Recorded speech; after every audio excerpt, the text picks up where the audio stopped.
Bismillahirrahmanirrahim. Assalamualaikum warahmatullahi wabarakatuh. Pertama-tama marilah kita panjatkan puji dan syukur atas kehadirat Allah Subhanahu wa taala karena telah memberikan kita nikmat dan kesempatannya sehingga video ini dapat terbuat dengan lancar. Tak lupa pula kita kirimkan salawat serta salam kepada junjungan kita yaitu Nabi Muhammad SAW yang telah membawa kita dari zaman jahiliyah menuju zaman yang penuh ilmu seperti sekarang ini.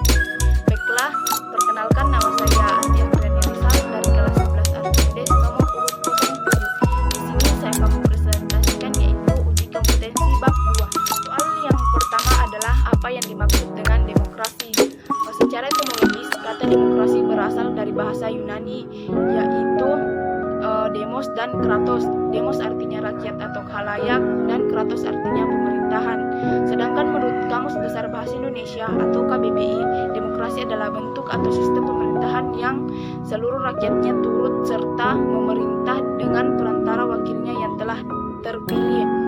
Jadi pengertian demokrasi adalah sistem pemerintahan di mana hukum, kebijakan, kepemimpinan, dan usaha besar dari suatu negara atau pemerintahan lain secara langsung atau tidak langsung diputuskan oleh rakyat. Kedua adalah jelaskan macam-macam demokrasi.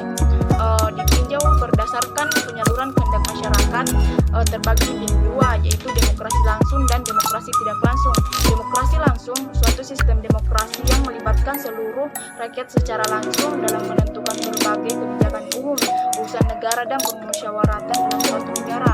Demokrasi tidak langsung adalah suatu sistem demokrasi untuk menyalurkan keinginan warga atau rakyatnya melalui perwakilan dari parlemen.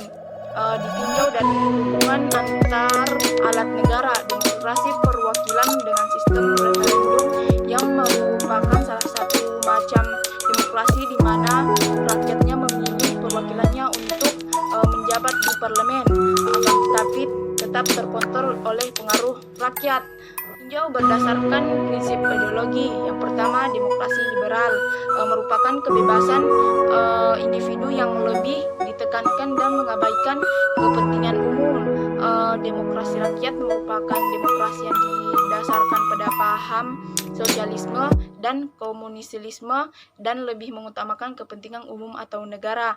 Demokrasi Pancasila merupakan demokrasi yang ada di Indonesia bersumberkan pada nilai-nilai sosial budaya bangsa serta berdasarkan musyawarah mufakat dengan memprioritaskan kepentingan seluruh masyarakat atau warga negara. Ketiga adalah jelaskan soko guru demokrasi universal.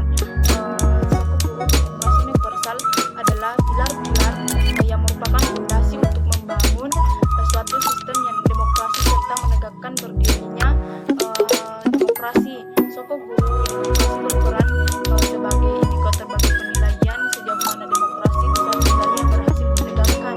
Soal keempat adalah jelaskan bahwa nilai demokrasi Pancasila lebih unggul daripada demokrasi yang lain.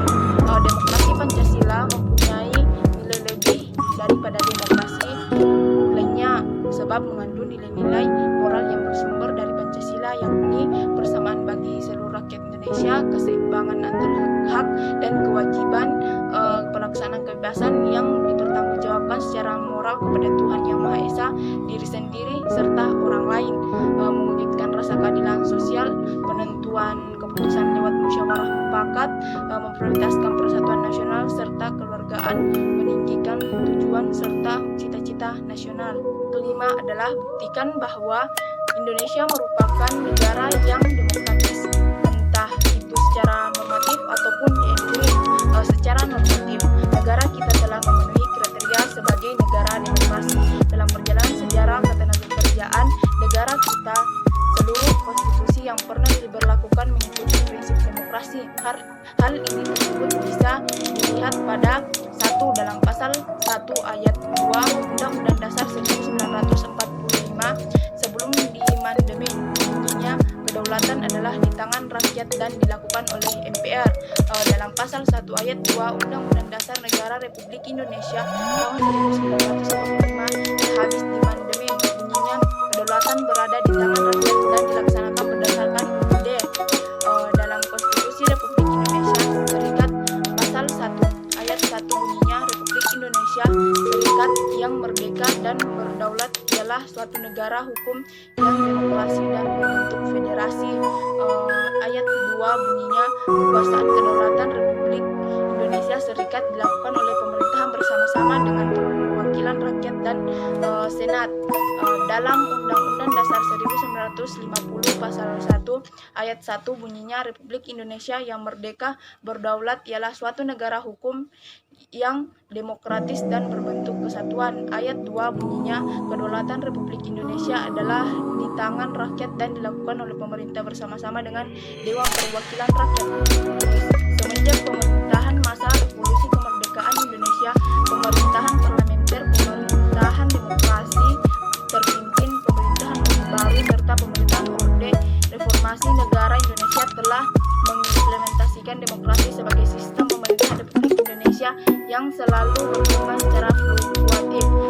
Kemukakan prinsip-prinsip yang harus dilaksanakan untuk perwujudan kehidupan yang demokratis, merampungkan perselisihan secara damai dan dengan lembaga, memastikan pelaksanaan perubahan dengan damai dari sebuah masyarakat yang sedang berubah, menyelenggarakan penggantian pemimpin dengan teratur, membatasi penggunaan kekerasan hingga minum, mengakui serta menganggap mengenai keanekaragaman, memastikan tegak keadilan. Prinsip-prinsip demokrasi yang diuraikan tersebut sebetulnya adalah nilai yang diperlukan untuk mengembangkan sebuah bentuk pemerintahan yang demokratis. Hal yang keenam adalah prinsip-prinsip yang perlu dilaksanakan untuk mewujudkan kehidupan yang demokratis. 1. Negara berdasarkan konstitusi. Negara demokrasi sendiri memiliki arti adalah di mana pada sebuah negara yang di mana pemerintah dan juga masyarakatnya membuat konstitusi, di mana hal itu menjadi sebuah panduan, pedoman, dan dasar pada sebuah penyelenggaraan untuk kehidupan pada sebuah negara yang di mana bersifat berbangsa dan juga bernegara. Kedua, jaminan perlindungan hak asasi manusia. Pengertian dari hak asasi manusia sendiri adalah sebuah hal dasar yang di mana telah diberikan oleh Tuhan kepada setiap manusia yang lahir di muka bumi ini, dan hak asasi manusia sendiri adalah sebuah anugerah yang telah diberikan oleh Tuhan yang Maha Esa. 3. Kebebasan berserikat dan mengeluarkan pendapat. Di sini prinsip demokrasi sendiri adalah sebuah kegiatan yang dimana mengakui dan juga kemudian memberikan sebuah kebebasan kepada tiap individu yang dimana akan melakukan kegiatan untuk membuat sebuah serikat dan juga pembentukan terhadap sebuah organisasi. Sekian dari saya, lebih dan kurangnya mohon dimaafkan. Semoga video ini dapat